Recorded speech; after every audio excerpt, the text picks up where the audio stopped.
Ok, pessoal, ela deu o ok para a gente iniciando, já assistindo o primeiro vídeo, ao tempo que ela consegue entrar para ela fazer os apontamentos, tá? Então, de vocês quer começar primeiro?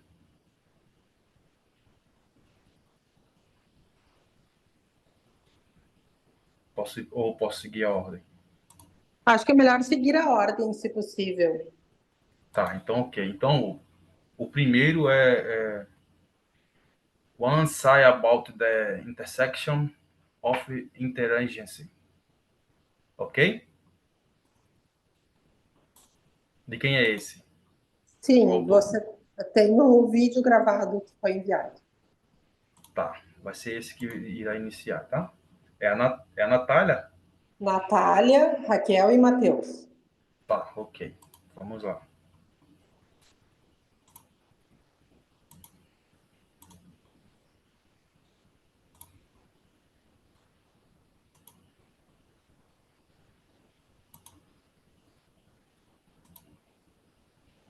Oi, pessoal, boa tarde. Me chamo Natália. Estou aqui para apresentar o nosso trabalho, que é um ensaio sobre a intersecção entre a colaboração entre agências e a implementação de inteligência artificial no setor público. Tá? Esse trabalho ele foi feito por mim, pela professora Raquel Janicek Muniz e pelo Matheus Panizon. Nós somos todos membros do IEA Future Lab, que é um grupo de inteligência estratégica, antecipativa e coletiva vinculado à Universidade Federal do Rio Grande do Sul, na Escola de Administração de Empresas.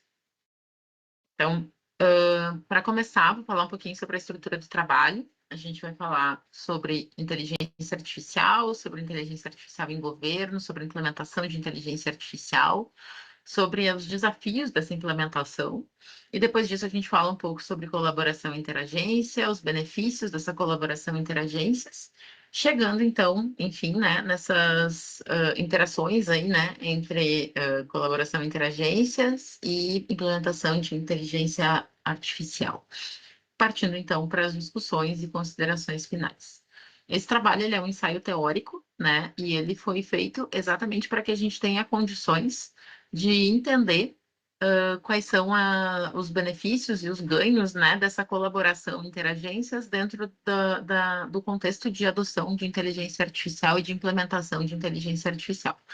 Ele está associado a um projeto de pós-doutorado que exatamente está olhando para essa questão das oportunidades, né, de tu trabalhar um observatório de inteligência artificial para conseguir fazer com que tu tenha ganhos, então, na implementação de inteligência artificial dentro de um contexto de governos, né? Então, como poderiam as agências do governo se ajudarem, né, no sentido de tu conseguir acelerar e otimizar o uso da IA. Então, pensando sobre isso e falando sobre inteligência artificial, a gente está olhando para ela, né, com esse potencial transformativo, uma série de funcionalidades associadas, com muitas aplicações e com muitas abordagens distintas, com a questão da IA generativa, que vem também acelerando o assunto inteligência artificial e, de certa forma, também confundindo um pouco as pessoas com relação a isso, e com as características principais da inteligência artificial.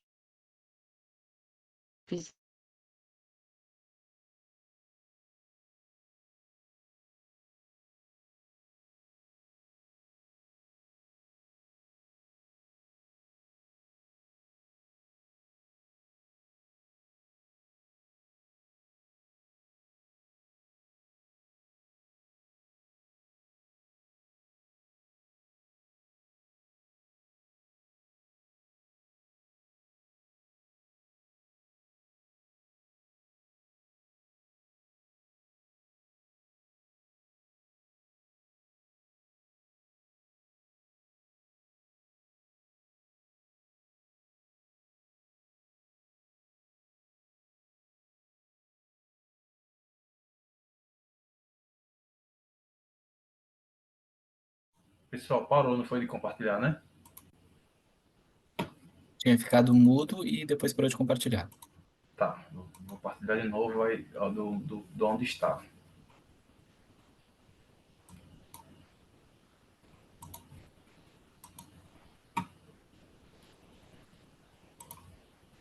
hoje ou para ontem, e ainda um gap aí com relação ao conhecimento, né, que faz com que as pessoas elas queiram essa tecnologia para ontem, mas não necessariamente elas conhecem as implicações e os pormenores, né, com relação a tal tecnologia. Então, pensando especificamente em termos de governos, né, a gente vê um movimento muito parecido com os movimentos que a gente vê no setor privado. Então, o uso da inteligência artificial voltado muito para ganho de eficiência, para redução de custos, para melhoria da tomada de decisão, né? Inteligência artificial, então, permitindo, né, que tu consiga analisar outras bases de dados ou mais bases de dados, né? Que uma inteligência artificial que também ajuda e suporta o desenvolvimento de políticas públicas, né? E que principalmente, pelo menos em termos de evidências, né? Que colabora aí na entrega, né, de serviços ao cidadão e na redução de erros humanos, né? A gente sabe que a inteligência artificial ela tem esse potencial e a gente sabe também que a gente tem uma série de complexidades, né, e de barreiras, entraves que precisam ser superados para que ela de fato consiga acontecer num contexto de governos, né? E quando a gente olha para um contexto de governos, a gente está vendo, né, esse cenário, esse pano de fundo que já foi comentado. A gente está vendo esse movimento acontecendo, talvez mais rapidamente na iniciativa privada, mas acontecendo sim no público, com vários exemplos práticos de uso disso em diferentes cidades e países, né? E a gente está pensando em uma série de considerações que precisam ser feitas para que a gente possa implementar a inteligência artificial, que passam, então, por um planejamento, por governança de dados, por infraestrutura, pela questão de habilidades, né, e conhecimentos ali das equipes que estão direcionadas a isso, que no governo a gente sabe que é um pouco mais complexo. A gente sabe que existe a necessidade de a gente trabalhar projetos piloto e que esses projetos piloto também em governos têm ali alguns entraves administrativos diferentes do setor privado. A gente sabe que a gente precisa integrar e escalar isso, e por fim, que a gente precisa pensar nos projetos, como projetos até a entrega, mas também como processos depois, né? E que a gente precisa pensar na melhoria contínua deles a partir do momento da entrega feita. Tá? As principais barreiras, né, dificuldades que foram identificadas dizem respeito a questões éticas, organizacionais, de dados e técnicas, né? Então, elas estão elencadas aqui. E a partir desse olhar com relação às dificuldades, a gente começa a pensar em como é que a gente consegue superar tais dificuldades. E um dos caminhos que a gente encontrou foi a questão da colaboração interagências, né? E por colaboração interagências, a gente está entendendo, né, diferentes agências de governos trabalhando juntas efetivamente para atingir objetivos comuns, para compartilhar recursos e para melhorar a entrega do serviço público, né? Então, a gente olhando para aqueles desafios, começou a pensar de que maneira a gente consegue superar tais desafios, e a colaboração interagências ela surge dentro desse contexto, especialmente porque entre agências de governo tu não tem o mesmo nível de competição, né, que tu tem dentro do setor privado. Então, tu tem a possibilidade de compartilhar recursos, compartilhar experiências, compartilhar conhecimento para, em cima disso, tu conseguir atingir os resultados que tu pretende. E a gente sabe que a inteligência artificial, ela tem aquelas características que já foram trazidas anteriormente, e além disso, ela ainda é algo que demanda esse conhecimento, e um conhecimento que ainda está nas mãos de poucos profissionais. Então, a gente está olhando para esse rol de características da, da colaboração interagência e enxergando o potencial que existe dentro dele para que, de fato, se viabilize a questão da IA. Então, esse foi o exercício que a gente fez, o aprofundamento que a gente fez sobre a colaboração interagências nos levou aqui a uma série de benefícios, né, que dizem respeito à melhoria da entrega do serviço, eficiência, né, a capacidade organizacional, questão de recursos, a questão de relações e networking, e, por fim, a inovação e criatividade. E o exercício que a gente fez em cima disso, né, para conseguir fazer a aproximação, foi um exercício de matriz, né? Então, a gente montou uma matriz aqui, e dentro dessa matriz a gente tentou observar o que seriam os principais pontos, né? Que nos ajudariam, então, a conseguir superar as barreiras da implementação de inteligência artificial por meio da colaboração, né? Então, a gente listou esses elementos e, em cima desse exercício que a gente fez da matriz, a gente conseguiu chegar a algumas considerações aqui com relação ao que a gente precisa fazer. A gente entende o processo de colaboração interagências como importante dentro do contexto e oportunizando e possibilitando aí que a gente tenha alguns estudos empíricos, que a gente possa melhorar a questão da governança de dados e ampliá-la a diferentes agências, que a gente possa ter uma visão colaborativa e cross-agency, né, para conseguir resolver algumas tarefas, e que a gente tenha condições, então, também de construir aí as capacidades que estão envolvidas, as pessoas que precisam de fato desenvolver a inteligência artificial, superando algumas das barreiras por meio desse tipo de prática. Então, basicamente, e de uma maneira muito sucinta, foi esse o exercício que nós fizemos.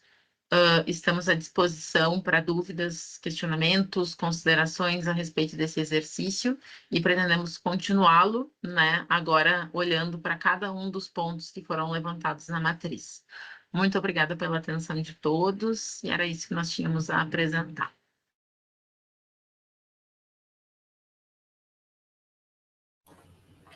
Show, Natália.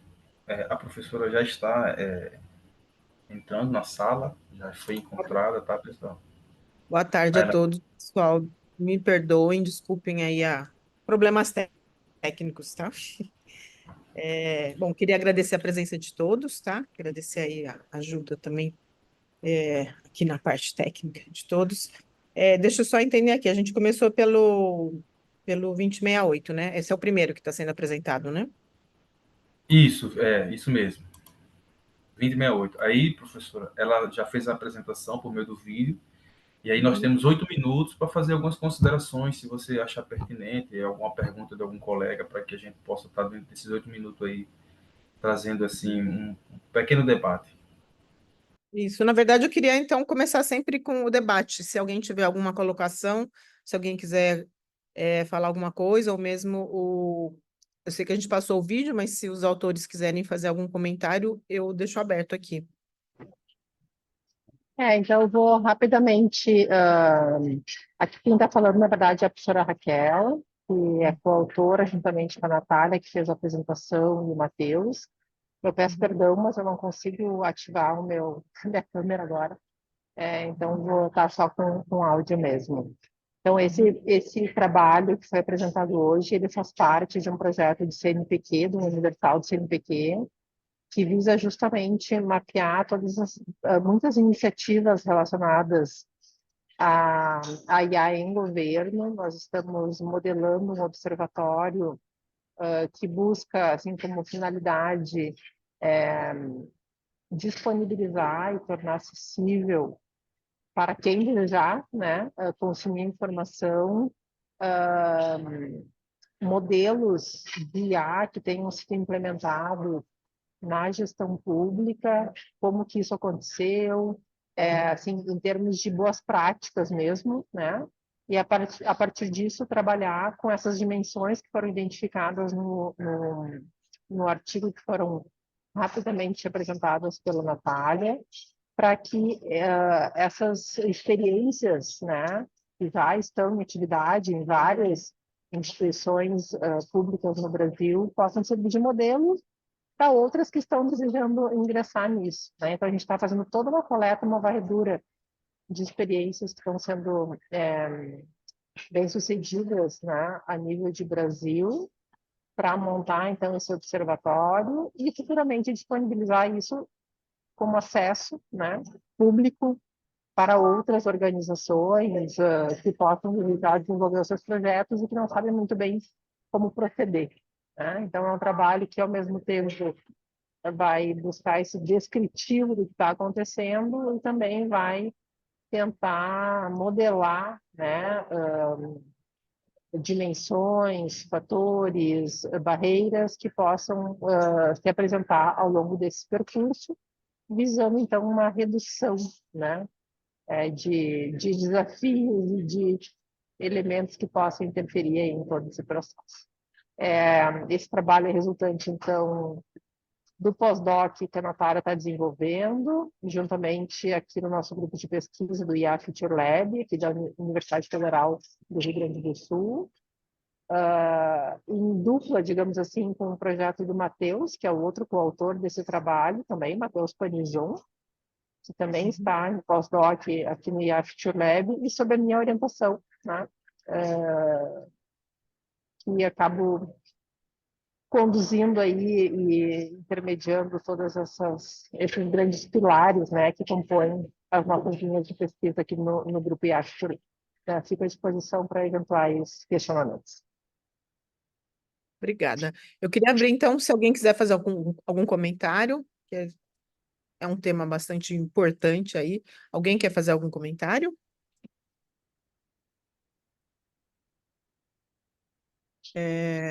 Se quiser, pode levantar a mão, tá? Então, deixa eu só falar algumas. A gente pode depois, no final, fazer considerações finais assim de todos, porque nessa sessão a gente tem aí alguns trabalhos aí de revisão, e eu acho que o tema de IA é o que está em alta hoje, e cada vez mais a tendência é fazer um melhor uso disso. A gente sabe que tem ainda muitas limitações, tem uma série de problemas, mas acho que ninguém tem dúvidas que é o futuro, né? Bem ou mal, há males que vêm para o bem, como a gente diz, e eu acho que todo esse trabalho de levantamento e principalmente de troca de informações em relação ao que está sendo feito é extremamente importante, porque até para a gente não ter o retrabalho, né? E também a disseminação de conhecimento. Eu achei bem interessante, tá? Eu li o trabalho, achei que essa matriz ficou bem legal. Então eu queria dar os parabéns aí pelo trabalho. A gente ainda está numa fase em que todo mundo está explorando da melhor forma. E, inclusive, a gente tem mais. Obrigada, Violeta. Parabéns, professora Raquel. Obrigada. Eu acho que assim, a gente tem que ir por esse caminho até para a gente realmente achar o que a gente consegue utilizar a nosso favor. Assim, alguns já traçaram o caminho e já têm assim, experiências que podem contar, tanto para o lado positivo quanto negativo. Então, mapear isso pode encurtar, né, atalhar um pouco assim, esforços que venham a ser realizados, especialmente a nível de gestão pública, onde a gente sabe as dificuldades que se tem, né, para empreender todas essas questões, os processos que são morosos, que passam por muitas etapas de validação, enfim. Então, quanto mais nós pudermos atalhar e oferecer esse referencial de boas práticas, ou se não foram boas, que sejam referencial assim mesmo, né, para que outros possam reproduzir aquilo que foi bom e tentar contornar um pouco aquilo que não foi tão bom, e que todos possam sair ganhando com isso. Esse é o nosso objetivo nesse primeiro momento. Que bom, parabéns. E melhorar e agilizar os nossos processos, né, que tem tantos passos, né, e são até certo ponto lentos, né? Mas obrigada. Eu não sei se alguém tem mais algum comentário, Obrigada. como eu atendei um pouquinho, acho que a minha proposta é a gente, de repente, passar para o próximo, depois, Isso, daí no final a gente tem um pouquinho mais de tempo. Pode falar, isso. Thiago. Toda vez que eu levantar a mão, será para informar que está faltando 1 minuto para a gente poder passar para o próximo, tá ok? Obrigada, Então, Thiago. então vamos para o próximo. Uhum. Sua voz sumiu, Thiago. Pela ordem, seria o 1212, né? Cidades inteligentes. Uhum. Tá ok? Ok. Então vamos lá.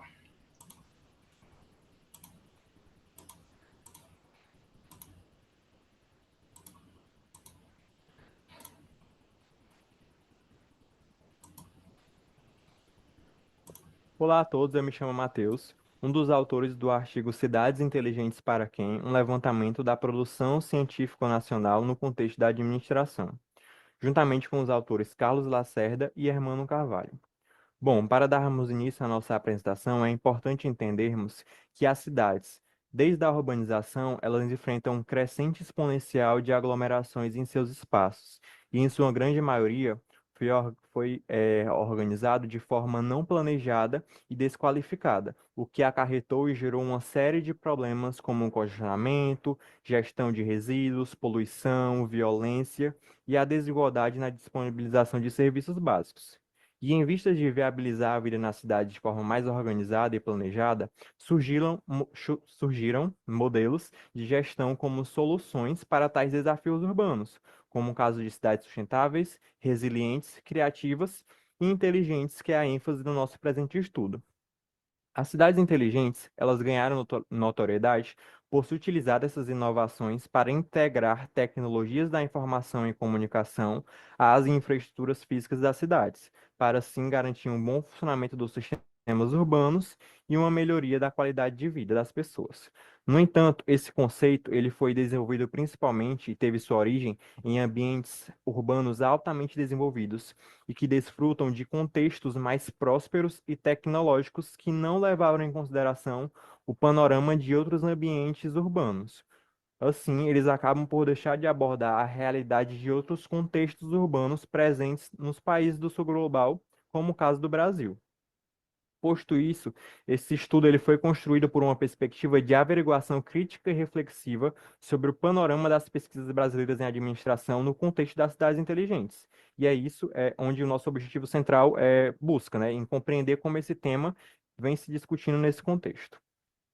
Bom, para a gente entender um pouco mais sobre o conceito de CI, nós fomos à literatura e, ainda que não haja um consenso entre os autores sobre esse conceito, é possível observar duas linhas predominantes nas ciências que estudam essa área: a visão tecnológica e a visão orientada social. Na visão tecnológica, a gente tem um enfoque principalmente nos benefícios esperados que essas tecnologias trazem aos ambientes e, como resultados esperados, tornar essa gestão pública mais eficiente, otimizar a utilização desses recursos e atrair investimentos públicos. Enquanto a visão orientada social, ela tem um enfoque nos efeitos urbanos em todo esse sistema e ela apresenta uma perspectiva crítica, onde o enfoque dessa perspectiva crítica é observar o contexto socioeconômico político em que vem aplicando esse contexto. Ambas têm-se o mesmo resultado esperado, em fomentar um desenvolvimento econômico sustentável e aumentar a qualidade de vida da comunidade local.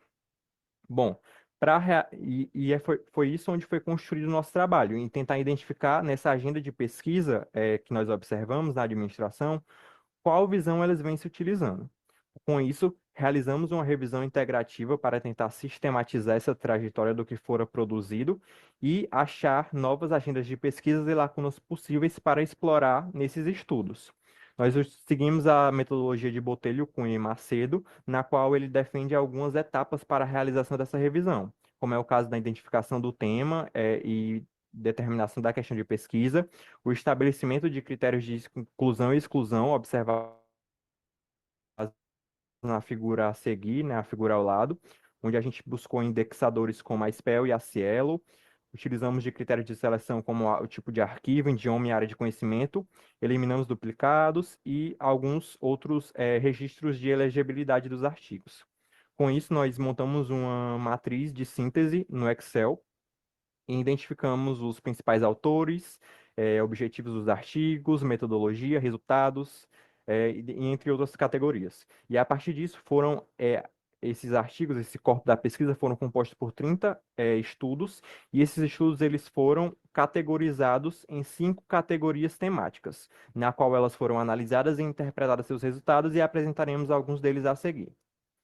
Bom, essas categorias temáticas elas emergiram através dessas matrizes de síntese e nós iremos discutir cada uma delas a seguir. A primeira delas versa sobre a avaliação das experiências de aplicação e a aproximação do conceito de cidades inteligentes no contexto brasileiro.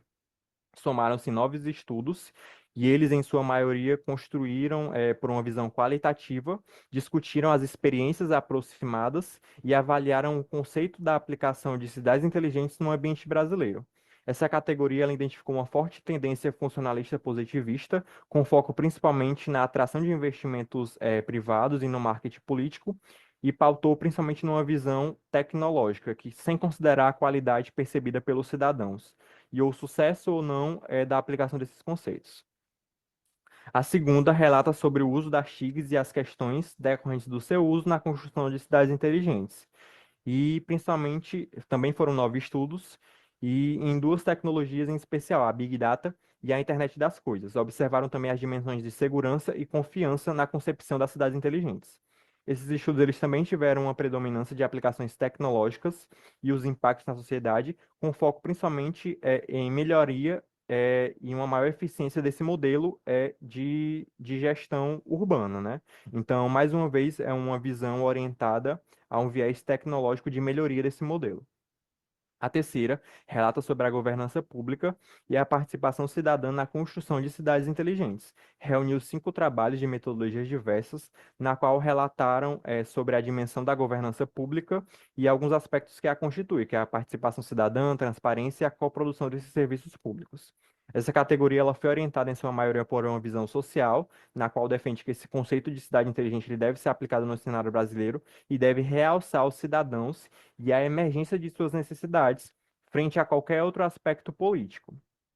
Ainda foi identificado um trabalho que versava sobre uma perspectiva crítica, que é o de Câmara e outros autores, em que eles reconheciam a diferença desse conceito europeu para a realidade brasileira. Outra categoria foi a dimensão da sustentabilidade nas cidades inteligentes, na qual relata sobre os conceitos de desenvolvimento sustentável, a caracterização e análise desses indicadores e a descrição do uso dessas tecnologias para a melhoria desses ambientes.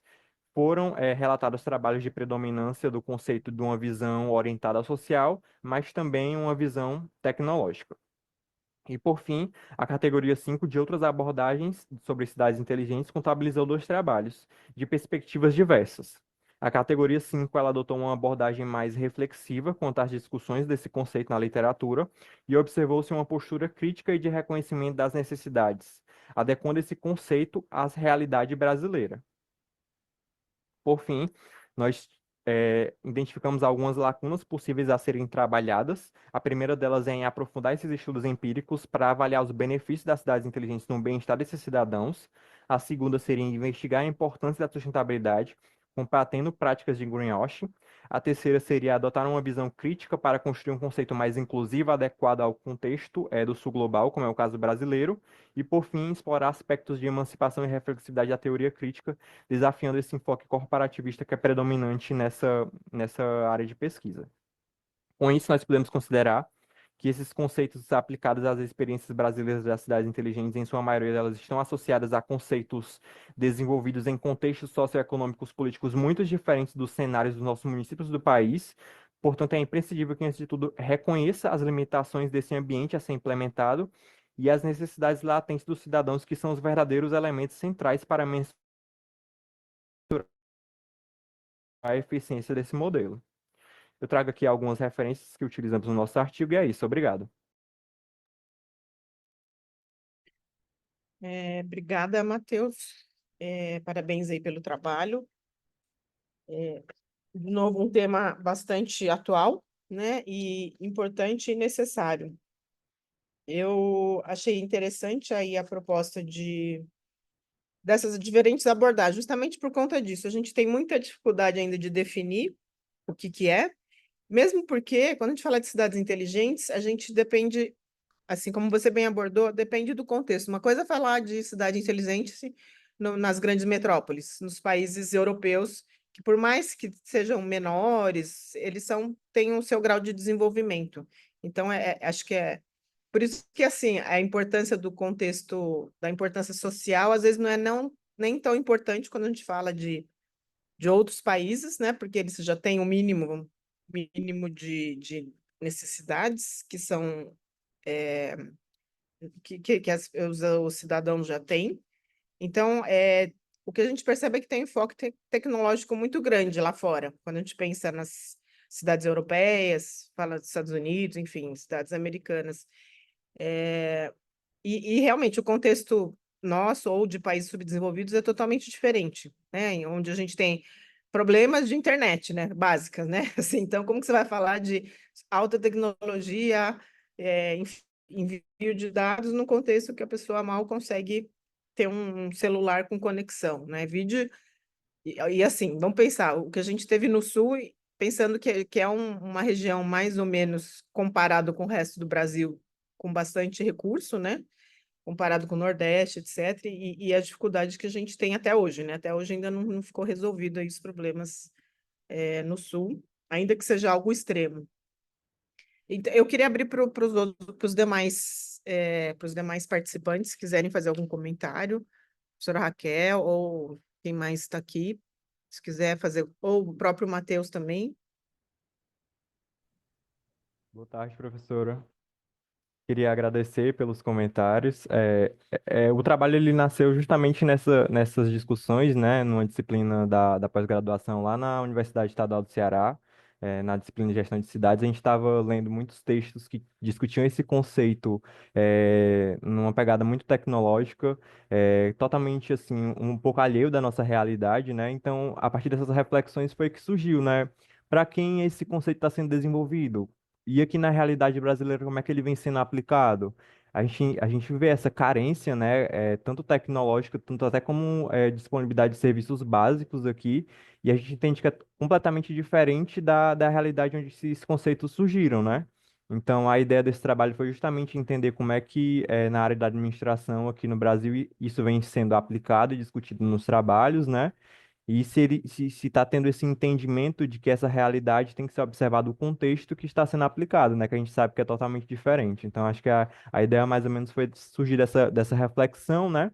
De para quem esse conceito está sendo desenvolvido. Ele está tendo o benefício direto para as pessoas, que é o principal, é o que se espera, né? De bem-estar social. Então, a gente surgiu esse trabalho a partir dessas reflexões.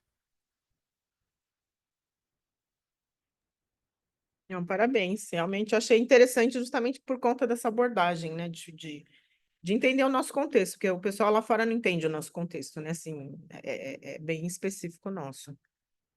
Mas alguém quer fazer algum comentário? Eu vou fazer uma contribuição. Ontem mesmo nós estávamos dentro do Pitch Day, que é um programa de inovação do Tesouro do Estado do Rio Grande do Sul. Nós tivemos um dia de muitas discussões com desafios que foram propostos em diferentes eixos. Um deles foi justamente a questão de recuperação e de resiliência climática. E o Estado aqui está muito empenhado justamente nessa recuperação, né? Está sendo lenta, mas a gente está tentando mobilizar aí vários setores da sociedade, ecossistema envolvido, para fazer com que todas essas perdas que foram gigantescas aqui no Estado possam, na verdade, permitir um renascimento, né? E não somente um renascimento daquilo que já tinha, mas trazendo melhorias. Então, a gente vê muitos atores envolvidos nessas mudanças e pensar essas cidades, né? Essas smart cities, cidades resilientes e todas essas nomenclaturas associadas e todos os desafios que isso traz, né? É essencial. Então, nós vimos ontem muitas ideias sendo geradas justamente a partir desses elementos que foram há pouco apresentados. E eu acho que essas cidades inteligentes, elas deixam de ser somente uma teoria, um trabalho, e cada vez mais a gente tiver a necessidade de aplicar isso de fato na prática, né? Não somente após desafios extremos, como nós tivemos aqui, mas numa perspectiva de pensar esses cenários futuros para diferentes cidades, que têm diferentes realidades, nós sabemos bem, né? E daí a necessidade desse olhar antecipativo, de pensar futuro e de tentar, de um lado, evitar algumas situações e aquelas que não podem ser evitadas, especialmente essas que vêm de questões ambientais, né? Tentar lidar com isso da melhor forma possível. Então, é uma matemática que é excelente, parabéns pelo trabalho. E nós estamos aqui muito atentos a todas essas pesquisas também associadas a essas questões. Muito obrigada. Deixa eu perguntar, Matheus, esse trabalho é fruto de alguma dissertação, alguma coisa, ou ainda está em fase aí de exploração? Não, não. Foi mesmo para finalização de uma discussão na disciplina e que culminou no artigo mesmo. Ah, parabéns, mas parabéns mesmo, porque eu já achei que já era começo de algum trabalho maior, assim, mas já fica a dica, né? Já começa, já pode Aham. pensar em algo, né? Algo a partir desse levantamento. Posso fazer uma Obrigado. pergunta? Eu estou aqui com a professora Violeta na sala, por causa do fundo eu sumo, tá? Vou tentar chegar mais perto. Isso, ó, fica aqui Ah, você, depois eu apareço. mas parabéns, Matheus, gostei muito do teu trabalho. E você pretende publicar? Obrigado, professora. Sim, a ideia é seguir com as pesquisas, né? E tentar aprimorar mais o texto e sim, publicá-lo. Eu achei muito interessante, porque tem insights muito interessantes no tema. Uma sugestão minha, se pensando em publicação, é que quando você coloca a pergunta de pesquisa, você põe, né, a primeira pergunta e depois você analisar criticamente para quem, né? E a minha sugestão é, talvez você deixar mais claro, né, na revisão de cada um desses artigos, para quem estava voltado o artigo, para responder as duas perguntas, ou talvez tirar a segunda pergunta, né? Mas Certo. deixar assim, da mesma maneira como você esquematizou muito bem, né, cada um dos temas, quando eu li, eu fiquei esperando, e para quem que é, né? Quem que era o público-alvo daquele artigo, né? Uma sugestão aí para deixar, mas gostei muito do teu trabalho, viu? Parabéns. Obrigado, professora. Agora eu sumo de novo. Deixa eu voltar aqui. Aqui tem um fantasma aqui. Obrigada, Tiago. Acho que a gente pode passar para o próximo, então, e que Tá, daí a gente... professora, podemos Uhum. passar, mas, Matheus, parabéns pelo seu trabalho. Eu queria fazer só apenas um breve comentário que talvez para a publicação poderia contribuir de alguma forma. No seu penúltimo slide, antes da sua bibliografia, você tem ali os resultados que você encontrou na sua lacuna. Cara, como ficou muito legal você dividir os tópicos temáticos, você por exemplo, fazer um framework de cada tópico e linkando com cada lacuna daquela ali, cara, eu acho que fica bem legal e possibilita isso para o futuro de pesquisa, um olhar mais, como eu posso dizer, mais holístico, né? Uma visão melhor para os próximos que forem fazer a pesquisa seguindo esse teu caminho aí. Então, parabéns e ficou muito legal, gostei mesmo. Agora Obrigado. vamos passar para o Vou próximo, né, professor? considerar os comentários. Obrigado. Valeu. O próximo o 594, Governança de Dados e o Reuso de Dados na Administração Pública, uma revisão sistemática de literatura.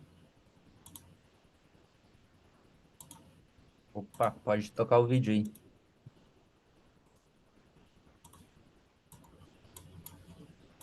Vou apresentar aqui. Compartilhando. Olá, meu nome é Lucas de Marmambens. Estou aqui para apresentar o artigo sobre a governança de dados e reuso de dados na administração pública, que é uma revisão sistemática de literatura. Este artigo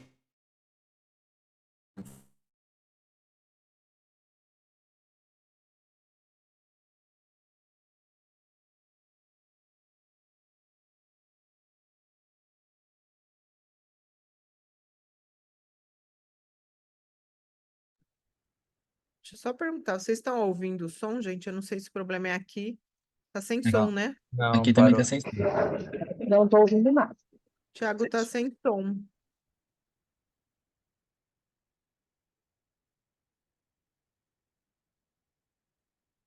Tiago, você está ouvindo a gente? Acho que a imagem do Tiago travou. O Tiago travou. Lucas tá aí, né? Lucas. O Tiago acho que Estou. acho E que agora? travou. O Lucas eu tô te ouvindo, o Tiago eu não tô ouvindo. Deixa eu ver se eu consigo compartilhar. Olá, meu nome é Lucas de Marmambens. Estou aqui para apresentar o artigo sobre a governança de dados e reuso de dados na administração pública, que é uma revisão sistemática de literatura. Este artigo foi feito em conjunto com o professor Antônio Carlos Gastaldi Massada, no contexto, né, do programa de pós-graduação em administração da Universidade Federal do Rio Grande do Sul. Então, indo para o contexto de pesquisa, né, um contexto que trabalha o contexto governamental, né, de órgãos públicos, né, falando um pouco sobre o uso de dados nesse contexto, né, o que a literatura nos traz, né, obviamente é muito voltada à parte de serviços digitais, né, a entrega, né, de produtos para o cidadão, né, a melhoria na transformação digital, ela traz isso, né, relacionado ao uso de dados e, obviamente, o reuso de dados ele está nesse contexto, né, então, e ele trata justamente do uso de dados para uma finalidade diferente ao longo do tempo, né, e, obviamente, o que se traz aqui como literatura é que isso vai adicionando valor a esse ativo. A governança de dados está ligada a isso, né, justamente quando se fala, né, que é ela que tem que garantir o uso correto. Obviamente o reuso ele está imbuído dentro do uso, né, é uma forma de uso. E quando a gente olha para o que a literatura nos traz, né, ela afirma, né, que tem poucos trabalhos, né? Precisa se discutir mais sobre o reuso de dados dentro desse contexto, né? Sobre o que torna uma base de dados mais reusável e como que isso está sendo gerenciado por essas organizações, né? E em cima deste contexto inicial, a gente criou as questões de pesquisa, né? A primeira ligada a quais fatores estão ligados ao reuso de dados dentro da administração pública, né? A segunda pesquisa tratando para entender de que forma que a governança de dados vem abordando essa questão de reuso de dados nas organizações governamentais e uma última pergunta, né, relacionada a quais são essas principais lacunas na literatura sobre o reuso de dados no setor público. Então, falando um pouco de reuso de dados e trazendo um exemplo, né, aqui tentando exemplificar o que Black et al.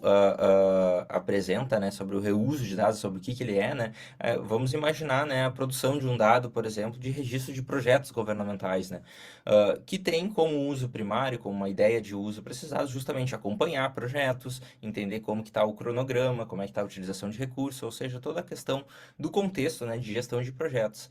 Mas quando a gente fala de reuso de dados, a gente está falando, né, de um outro propósito para esse dado. Então, eu trouxe aqui uns exemplos, né? Por exemplo, eu posso reutilizar o dado, né, para entender quais os projetos de TI dos últimos 5 anos que aconteceram no Estado para fazer um estudo, né, sobre investimentos de TI dentro de organizações públicas. Ou eu posso até mesmo olhar para os gerentes de projetos desses projetos que estão cadastrados, né, dentro de sistemas de informação para fazer uma gestão de performance, entender como que foi a eficiência desses gerentes de projeto ali. Estou dando outro uso que não era pensado lá quando o dado foi criado em si. Então esse é o contexto, né, que Black et al. Traz aqui, que é diferente daquele momento, né? O reuso ele se dá num momento e num propósito distinto daquele para o qual o dado nasceu, né, para atender de forma primária. Então, quando a gente olha para a governança de dados, né, a gente também entende aqui, né, ela como um alinhamento, né, fazendo processos de alinhamento, né, para usos de dados, né, a legalidade. A gente tem a OCDE aqui nos contribuindo muito para a consideração, né, da questão de governança de dados, né, falando sobre políticas, sobre identificação de atores, né, sobre essa busca por tornar o reuso de dados efetivo dentro das organizações, né, tem a questão aqui de definição de direitos, observar o uso a longo prazo, né, então vários autores falando várias coisas sobre governança de dados, né, que obviamente podem estar ligadas ao contexto de reuso. Então, para entender realmente, né, a conexão entre sistemas, né, entender o que a literatura traz, a gente fez essa revisão sistemática de literatura, né, utilizando os Scopus e Web of Science, né, como principais bases de estudo, né. A gente teve um estudo inicial, né, que justamente buscou entender qual que era a ligação de governança de dados com o setor público, né, com o governo, né, e isso nos trouxe uma base de estudo ali de 3.000 artigos, né, 3.097. Depois a gente olhou o que tem de governança de dados falando sobre reuso de dados, né, e a gente tem uma base bem menor, né, no mundo, sem botar governo, já é uma base que é bem menor com relação à governança de dados e governo. E quando a gente junta, né, esses temas, né, a gente tem uma base de 125, né, já restrita aqui, né, onde a gente lendo já consegue retirar alguma coisa, ou seja, né, aquilo que não é artigo foi retirado aqui como nosso critério de exclusão, nosso primeiro critério de exclusão. E a gente também tenta dar um olhar melhor para o reuso, né, quando a gente pesquisa ali nos títulos, nos resumos, né, e nas palavras-chave, sobre reuso e também sobre governo, né, para tentar focar justamente no contexto que a gente quer trabalhar, né, de reuso, né, com governança de dados, né, dentro do setor público. A partir da leitura desses resumos, então, né, desses 40 resumos, a gente começa a entender que tem algumas coisas que a literatura trata, mas que ou é muito superficial, fala sobre o reuso de dado, ou fala muito sobre dado aberto, e dado aberto não é um foco aqui, porque eu até tenho reuso quando eu abro o dado como governo, mas eu não consigo entender qual que é o benefício dele, qual que é o processo, né? Porque depois que eu abro eu não consigo acompanhar quem está reutilizando. Então a gente exclui isso também, né? E aqueles artigos que não têm, né, um contexto governamental, por mais que fale de governo, né, a gente tenha feito esses filtros para isso, ainda tinha artigos que não falavam sobre isso. Então se vai para uma leitura completa, né, e se inclui 19 ao final da aplicação do Prisma.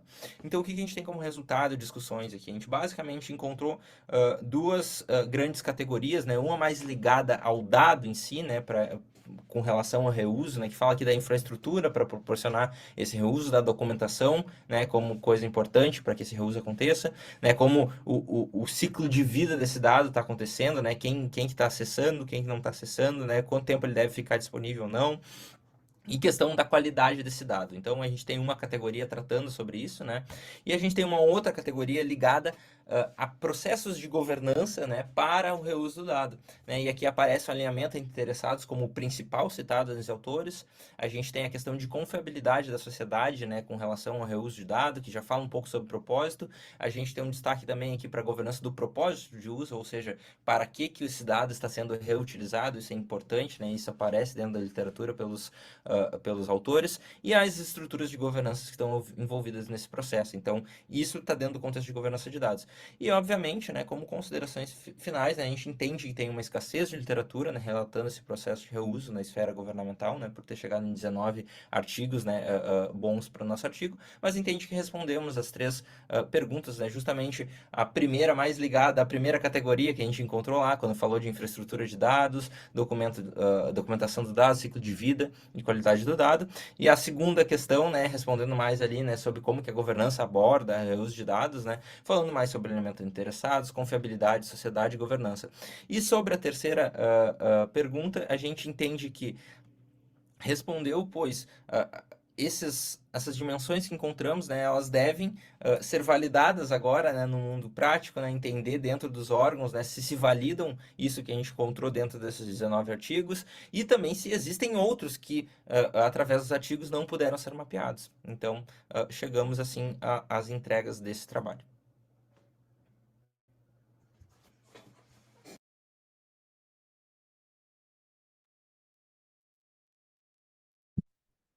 Obrigada. Peraí, quem que era? Lucas, né? Lucas. Obrigada, Lucas, pela apresentação aí do trabalho. Recomendações ao Massado. Eu tenho certeza que ele fez você trabalhar bastante, né, Lucas? A gente conhece o perfil do Massado. Continua fazendo. Pois é. Eu queria, bom, primeiro parabenizar pelo trabalho. De novo, eu conheço o orientador, eu tenho certeza que ele fez você fazer um bom trabalho aí de revisão, certo? Não deixou passar muitas coisas. Eu vou fazer a mesma pergunta que eu fiz anteriormente para o Matheus, se isso é o início de algum trabalho maior. Provavelmente sim, certo? Quer Sim. contar um pouco para a gente? Uhum. Sim, ele basicamente vai fazer parte digamos assim, da primeira fase da minha dissertação de mestrado. Então, a ideia é justamente através ali de entender, né, o que a governança influencia no reuso, né, e num segundo momento entender o impacto disso no desempenho organizacional, né, dentro das unidades de governo, né. Então, eu entendendo o que a governança, quais são as dimensões ali que eu previamente encontrei ali como alinhamento entre interessados, propósito de uso, entre aquelas outras, eu consigo fazer relações melhores, né, e partir para um trabalho mais quantitativo, né? A ideia é que a gente faça uma survey daí em cima disso, justamente para validar aquele último gap que eu trouxe ali, né? Que eu tenho que validar o que, se o que eu achei na literatura é o suficiente, se não tem mais coisa, se especialistas veem mais alguma coisa, para a gente poder prosseguir, né? Porque a gente vê muito ganho, na realidade, conseguindo entender essas variáveis, né? Eu consigo traduzir fácil isso pro mundo governamental, né? Hoje eu trabalho dentro do governo, né? Então, acaba estando bem próximo, assim, da minha atuação também dentro do governo daqui do Rio Grande do Sul, no caso. Legal, obrigada. Eu vou abrir aqui para a Raquel, que está aí no nome da Natália, né, Raquel? Sim, sou eu. Até acabei de renomear ali. Não, eu só queria parabenizar o Lucas. O Lucas é cria da casa, né, como a gente chama. É muito legal, assim, a gente ver essa entrega que o Lucas está fazendo aqui, desse trabalho. A gente acompanha os trabalhos quase que semanalmente através dos nossos ateliês de pesquisa. Então, para além do crivo de uma sala, nós temos a área aí também de GSTI, que é Gestão de Sistemas e Tecnologia da Informação, que estão sempre aí no apoio desses nascimentos de temática, alinhamento com as nossas linhas de pesquisa. Então, é muito legal a gente ver excelentes trabalhos como esse que o Lucas está desenvolvendo. E a gente já fica assim, ansioso para ver os resultados finais. Mas parabéns, Lucas. Não podia deixar de te parabenizar aqui publicamente pelo teu trabalho, o trabalho do Massado, que a gente, como a Violeta disse, a gente conhece o rigor e boa sorte aí nas próximas etapas. Obrigado, eu que agradeço o apoio, né? A Raquel foi o meu primeiro contato aqui, na realidade, para entrar no mundo do mestrado, né? Com certeza ela abriu bem as portas, né? Tanto é que eu continuo aqui, né? Firme e forte, vamos até o fim. Que legal. Eu posso desejar boa sorte, porque com todo mundo te olhando desse jeito, Lucas, você vai ter que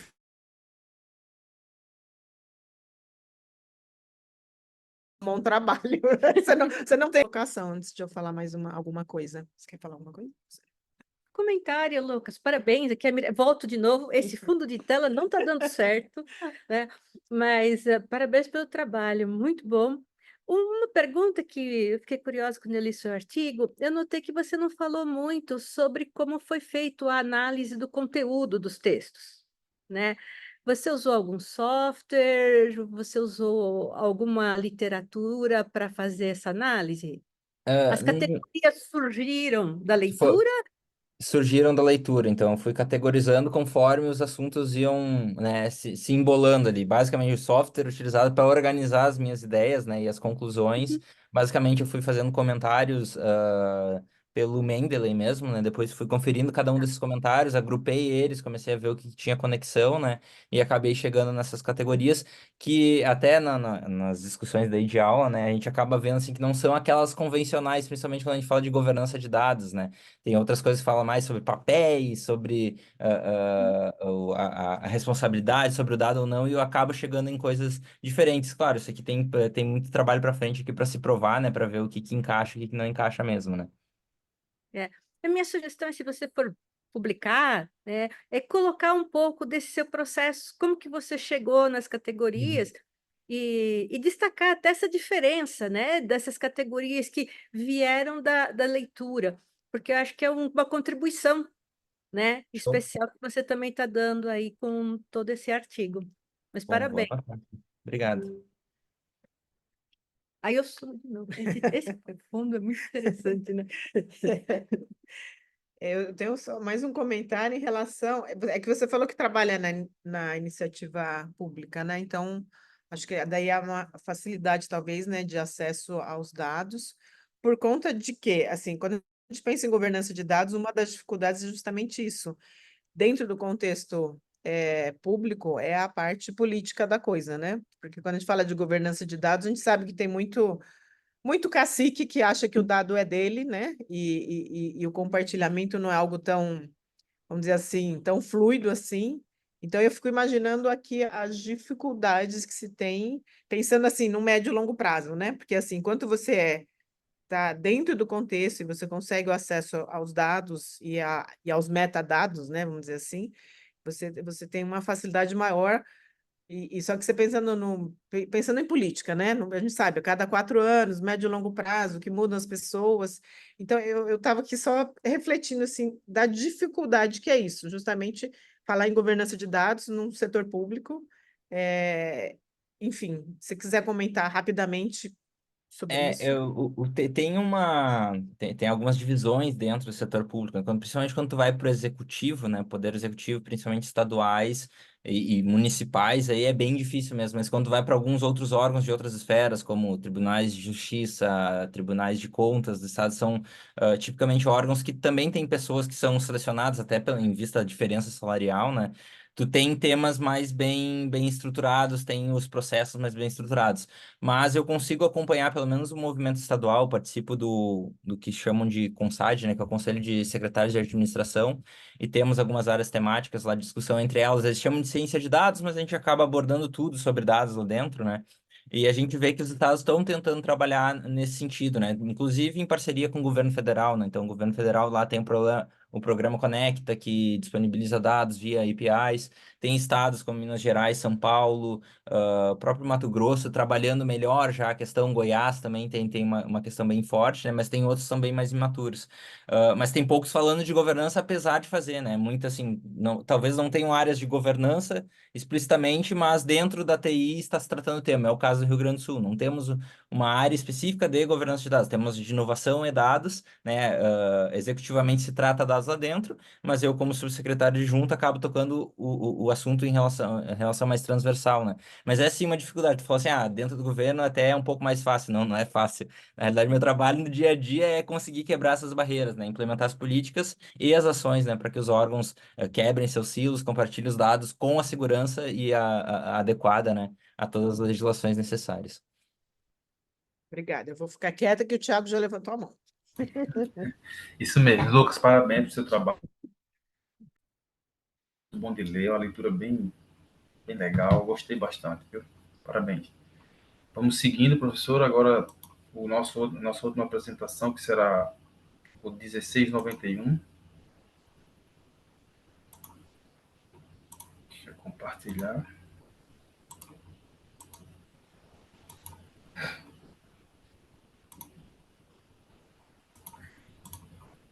Olá, meu nome é Rodrigo Schneider Brasiliense da Silva e, juntamente com o professor Dr. Diego de Favre, desenvolvemos o estudo intitulado Os riscos do phishing no vazamento de informações sigilosas no Instituto Nacional do Seguro Social, INSS.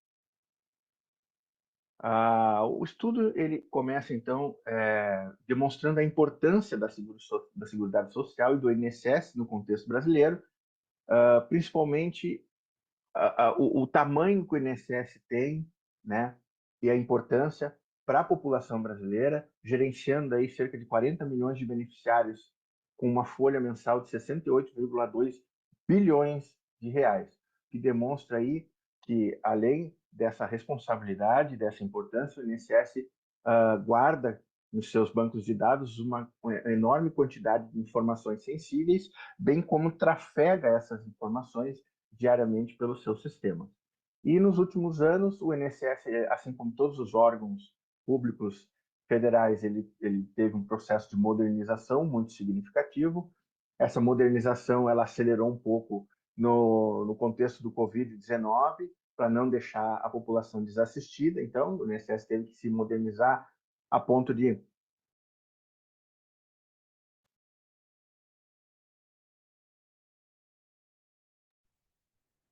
sem som. No onde foi implementado na autarquia o teletrabalho, né? Todo esse contexto inicial aí serve para a gente demonstrar, então, um pouquinho da importância da modernização e dos riscos à segurança cibernética que todo esse processo nos últimos anos levou à autarquia. Conceituando as questões mais cruciais para esse trabalho, nós entramos, então, na questão da engenharia social e do phishing. A engenharia social, na verdade, é um conceito mais amplo, né? São técnicas utilizadas, técnicas psicológicas utilizadas para manipular as pessoas, né, a fornecerem informações sensíveis. O phishing, por fim, ele é uma técnica que está dentro desse conceito maior de engenharia social, né, mas que busca explorar essa vulnerabilidade emocional das vítimas, né, para obter essas informações sensíveis. O INSS, então, com a digitalização, com a virtualização dos serviços, ele torna-se alvo dessas ameaças, né? E isso é uma coisa natural de certa forma natural dentro do contexto de segurança, até porque pelo tamanho do INSS e tamanho dos seus bancos de dados, das informações que trafega diariamente. Isso chama a atenção do criminoso virtual, não é? E o impacto, então, das rotinas diárias do phishing, que é justamente isso. O phishing ele procura obter essas informações, né, de forma que o servidor não se dê conta que está fornecendo informações sensíveis, né? Então, a familiaridade com que as mensagens são enviadas aos servidores, né, é que faz o sucesso do ataque, tornando essencial a conscientização sobre a segurança cibernética no ambiente de trabalho. E nós partimos, então, da hipótese de que os servidores são propensos a identificar ataques por meio de phishing, evitando o comportamento de risco de vazamento de informações, até porque a gente se baseia, né, numa premissa de que os servidores possuem um nível básico de conscientização de segurança cibernética. O método que foi utilizado, então, no desenho do estudo, o estudo foi conduzido como uma survey experiment, utilizando 2 questionários de controle de tratamento, com 17 perguntas idênticas.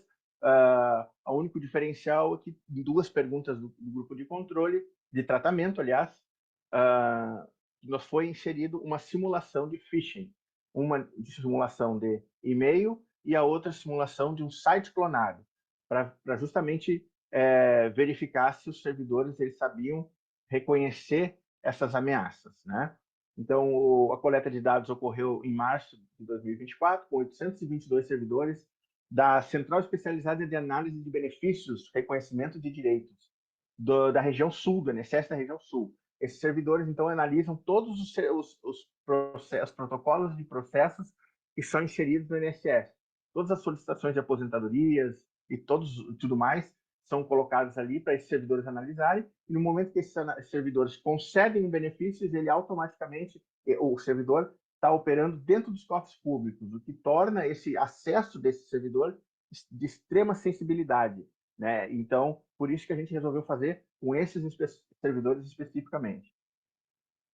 Aqui, então, nós temos a primeira simulação, que foi um e-mail, né, que foi inserido um link, embaixo mostra ali no retângulo amarelo menor para onde esse link estava sendo direcionado, para uma página externa, e aqui o site clonado, que é o gerenciador de identificação, que foi colocado um endereço comercial ali, também fora dos domínios .gov.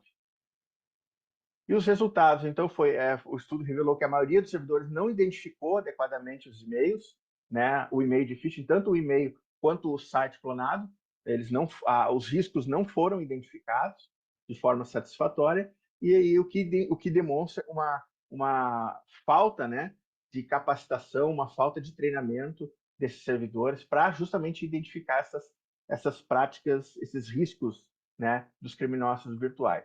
Aqui nós temos, então, a primeira simulação com relação ao e-mail, e no tratamento aí nós temos 59% que deixam o e-mail na caixa de entrada e 16% eles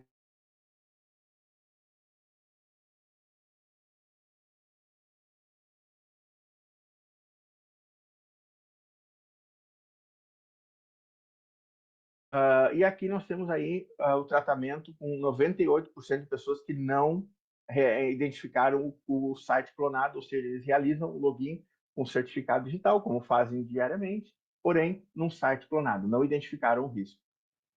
E a conclusão, então, do estudo é que essa fragilidade de segurança, especialmente ao phishing, ela demonstra uma falta de conhecimento sobre as práticas de segurança digital dos servidores, né, expõe a autarquia a riscos, e para mitigar esses riscos, a gente já coloca algumas práticas interessantes para que sejam verificadas, né? Então, campanhas de conscientização sobre segurança cibernética, melhorias nas políticas de segurança, mas, sobretudo, uma gestão do conhecimento que faça parte da cultura organizacional da autarquia, que é muito importante para que isso se torne algo corriqueiro dentro das práticas de segurança de segurança da informação da autarquia ou de qualquer outra, né, órgão público ou privado. Muito obrigado.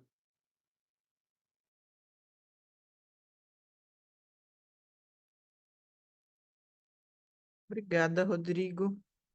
Que medo, né? Que medo que dá. Parabéns pelo estudo. Acho que, na verdade, é uma comprovação do quanto a gente está suscetível a- em relação à parte de segurança, em uma série aqui a gente, né, você tratou aqui a parte de INSS, mas acho que no nosso dia a dia, acho que está todo mundo sujeito, e mesmo assim, às vezes a gente se acha na nossa, na nossa, no nosso autoconceito, a gente se acha um pouco mais letrado, um pouco mais preparado, mas a gente percebe no dia a dia o quanto a gente não está preparado, né? Porque acho que vamos dizer assim, vamos chamar de hackers, né? Enfim, eles cada dia estão mais à frente e são muito mais rápidos do que a gente consegue acompanhar. Eu achei bastante interessante. Eu não sei se eu queria abrir para comentário, se alguém quer fazer algum comentário. O que vocês acharam?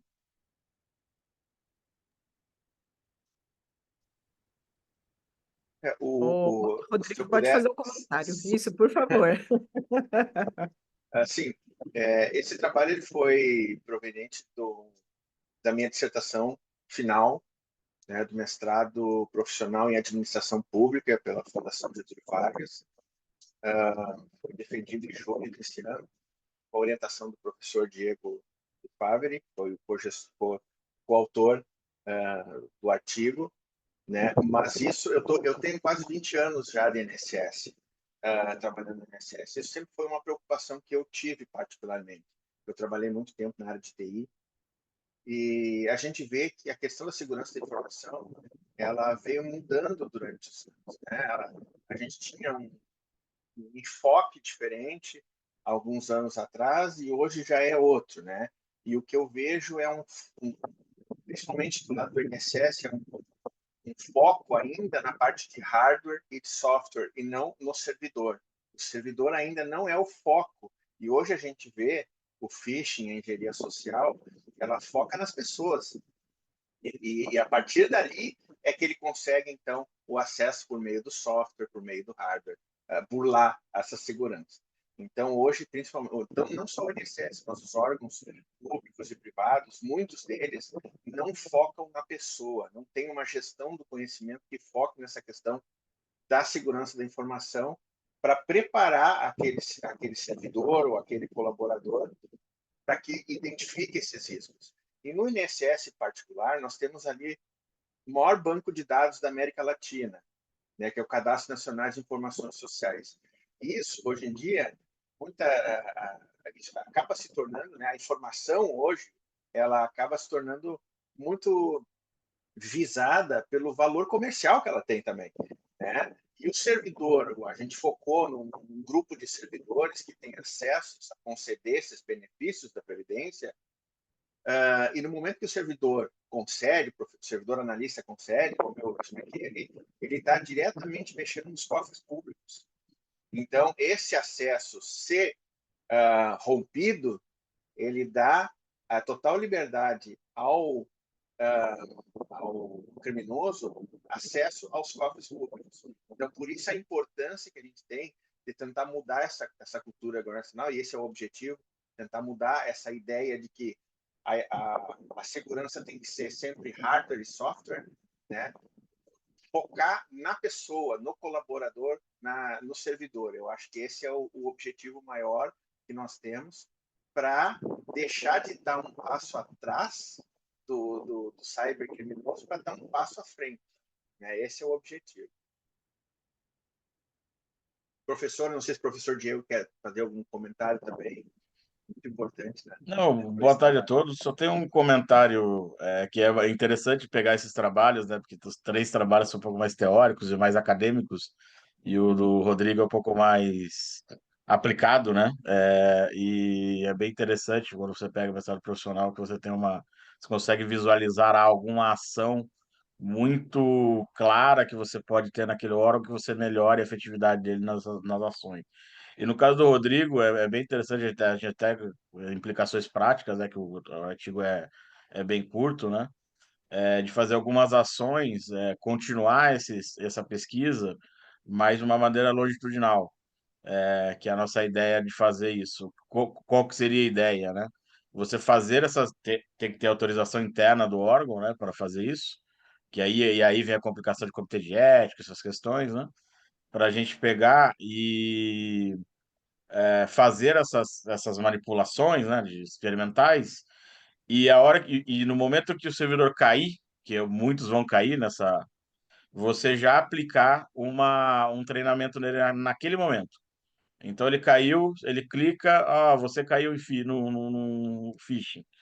Aí não se preocupe, isso aqui é uma simulação, portanto, o phishing é isso, isso, isso, isso. A gente treina eles alguns conceitos para eles e ver essa efetividade da segurança da informação ao longo do tempo, se ele mantém a atenção, se ele volta a cair ao longo do tempo e fazer com que isso seja uma política interna no INSS para a gente melhorar a efetividade da segurança da informação lá dentro, que, né, 90 bilhões, né, Rodrigo? O Rodrigo sabe melhor do que eu. Eu acho que é isso que acho que diferencia um pouco os dois trabalhos, né, os três, né, que pelo que eu entendi são trabalhos de disciplina e iniciais, né, que são fundamentais para a evolução, mas que esses trabalhos também eu acho que cheguem a uma aplicabilidade interessante no futuro, né, isso que eu acho que a gente se preocupa muito com isso nas seleções dos mestrados profissionais, né? E às vezes a gente esquece um pouquinho no acadêmico dessa aplicabilidade na ponta, né? Pensa só na publicação do artigo, mas o impacto social da publicação é bem interessante de ser colocado e pensado nos trabalhos, né? E aí fica bem clara a diferença, né? O Rodrigo, pela natureza do mestrado, tem que propor algo dessa natureza, né? Acho que é isso, Rodrigo. Obrigado, pessoal. Parabéns pelos trabalhos dos colegas aí e sucesso aí nas pesquisas futuras. Obrigado. Alguém mais quer fazer algum comentário, pessoal? Eu queria. Bom, Considerações de novo, finais, tá? Oi? Temos 10 minutos para as nossas considerações finais. Tá, deixa eu só fazer um comentário em cima do trabalho do Rodrigo, né? Então, parabéns, professor Diego, né? Diego e Rodrigo. E o que eu estava pensando realmente era em perguntar em relação a se o seu trabalho levou a algumas ações efetivas ou planejamento de algumas outras ações em termos de treinamento. Eu entendi que o professor Diego falou que isso de fazer essa simulação de phishing, ações de treinamento, isso é para o futuro, assim, do trabalho seu, diretamente, surgiu alguma ação? É isso que eu estou curiosa para saber, na verdade. Ainda é muito recente, né? Foi muito recente que a gente fez o trabalho, mas o trabalho já foi incluído numa biblioteca científica que o INSS montou, né? E esses trabalhos estão sendo analisados agora um por um, porque não é só o meu, são 40 servidores que fizeram mestrado juntos, todos abordando temas relacionados ao INSS. Mas esse tema sim chamou atenção, porque já na defesa, o pessoal eu convidei uma professora que foi da banca, do INSS, então isso já realmente chamou atenção, sim, para colocar, a gente colocou no final, como conclusão, algumas ideias práticas que podem ser incluídas, né, sobretudo na cultura organizacional, porque isso tem que ter continuidade, não adianta colocar alguma coisa agora, daqui a pouco já muda de novo. Como a senhora disse, isso é uma coisa que está toda hora mudando, né? A gente tem que fazer, as nossas ações têm que ser para estar à frente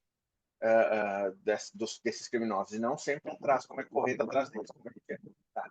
Mas foram colocadas, sim, várias situações, sobretudo sobre a gestão do conhecimento, né? A gestão do conhecimento com foco no servidor. Foram essas as nossas sugestões. Só complementando, a membro da banca era do INSS e ela era exatamente dessa área de segurança, né, Rodrigo? Me corrija se. Então, ela assistiu o trabalho, ela viu o resultado e ela se interessou em continuar com esse projeto no futuro, né? Então, acho que a gente vai. É que aí tem questões de comitê de ética, cultura, tem que ter uma mobilização interna. O INSS já tem treinamentos internos para os servidores que nem todos fazem, ou fazem mas parece que não absorvem. Então tem toda Inclusive, a gente fez uma análise, o artigo ficou mais curto, né? A gente fez uma análise de moderação que, mesmo aqueles que fizeram o treinamento, eles também não estavam mais capacitados para identificar o phishing, né? Nessa simulação que a gente fez. Então, deu um alerta lá para os gestores, e por isso foi a intenção de até convidar essa pessoa que realmente pode nos ajudar a mudar algo interno, né? Mas, enfim, aquele potencial impacto de médio e longo prazo, né? Que, se a gente for classificar, não seria de curto prazo, porque a gente tem o tempo do serviço público aí para a gente superar e engajar os servidores que tomam conta dessas áreas de segurança, né? Acho que é isso. Desculpa, me loguei aqui. Perdão, Não, Thiago, aí pela, não, acho que a pela grande vantagem, nossa. acho que a facilidade de entender o impacto, né, da forma como se apresentou, é fácil das pessoas entenderem, e eu acho que também em termos de ação não é algo tão complexo, né? Tudo bem que é área pública, mas assim, dá para pensar em ações sem grandes investimentos, enfim, sem grandes complexidades, né? Eu vou abrir aqui para a professora Miriam fazer uns comentários. Parabéns, Rodrigo, parabéns, professor Diego. Eu acho que me chamou a atenção, eu estava olhando aquela estatística que você colocou, né, mas não chegou a comentar na apresentação do trabalho, em relação à última pergunta, porque 70% fala, tanto de um grupo de controle como de tratamento, que eles não acham o treinamento online, né, o INS online, adequado, né? Então, acho que só isso já dá uma grande insight de que não está sendo efetivo, né? Pode ter coisas, mas as pessoas não estão absorvendo. Mas acho que uma outra parte da pergunta também, você já respondeu que você também fez esse teste da moderação, né? Para ver quem recebeu o treinamento, se era capaz de reconhecer ou não. Então, se vê que aí tem que ter outras práticas, tem que ser mais efetivas para promover esse awareness, né? Mas foi muito bom, tá de parabéns, viu? Muito obrigado. Alguém quer falar? Deixa eu só falar, mas me veio agora que, em termos assim de ações, fazer alguma coisa de gamificação, né? Acho que muito próximo do que o professor Diego falou, né? Falou a hora que a pessoa apertar, mas de repente, eu não sei como são os treinamentos, mas me veio agora uma possibilidade através de gamificação, né? Já que os servidores falaram que o treinamento não é efetivo, de repente pensar em alguma coisa nesse sentido, mas foi algo que surgiu assim para mim nesse momento. Eu queria abrir agora para todos aí fazerem comentários, professora Raquel também, Lucas, Matheus, Felipe, porque essa sessão, assim, está sendo muito, muito legal, muito interessante. Todos os trabalhos, assim, muito, com muita, assim, com muitas possibilidades. A gente vai pensando muitas possibilidades que a gente pode estar fazendo, aplicando com esses. Pois não, alguém quer falar, Raquel? Não, vou fazer um comentário, então, mais de final de sessão mesmo, né? É tão legal a gente ver assim, a diversidade de trabalhos, todos eles extremamente pertinentes, né? E assim, que nos dão. Eu sempre digo que um trabalho, quando nos dá vontade de ler e de compreender mais, é porque ele foi bem feito, né, Violeta? E eu tive essa sensação com todos os trabalhos aqui apresentados hoje. Então, só parabenizar o pessoal, né? E desejar que a gente continue tendo, assim, essa energia para continuar produzindo bons trabalhos, sejam eles mais de cunho acadêmico ou mais aplicados, profissionais, porque ambos têm, né, a importância aí nessa construção de uma sociedade melhor para todos nós. Obrigado e parabéns aí pela sessão. Obrigada, parabéns. Alguém mais quer fazer algum comentário, professor Diego? Professor, eu quero parabenizar mais uma vez a todos os participantes, né? Parabenizar, realmente são trabalhos maravilhosos que eu gostei muito de ler, de conhecer novas temáticas que até então eu não tinha contato, né? E pedir para vocês fazerem lá, pessoal, a avaliação da sessão, tá? Depois. E profa, temos 3 minutos para finalizar a nossa sessão, tá? Um abraço. Eu queria, se vocês permitirem, a gente tirar uma foto aqui. Você consegue tirar um print da foto Ai, meu Peraí, Deus do céu. alguém consegue tirar um print? É que eu Quer não sou- fechar? Eu vou tirar. eu queria até pedir desculpas enfim, eu me preparei, eu cheguei antes, deixei tudo certinho. Chegou na hora, deu problema no meu equipamento. Eu peço perdão a todos, tá? Eu não sei se alguém consegue tirar um print da tela. É que eu não estou com o meu equipamento, eu estou com a Miriam aqui, a gente está. Não sei, Thiago, você consegue tirar um print? Você consegue, Tiago? Porque Consigo, eu sim. aqui eu tô Consigo. com o Mac e eu não tô Deixa eu ver se estou fantasma. Aqui, achando. Então, Ah, vamos será que lá. se a gente. Deu Pronto. certo. Peraí que eu vou abrir a câmera. Peraí. Para aparecer Vamos na lá. foto.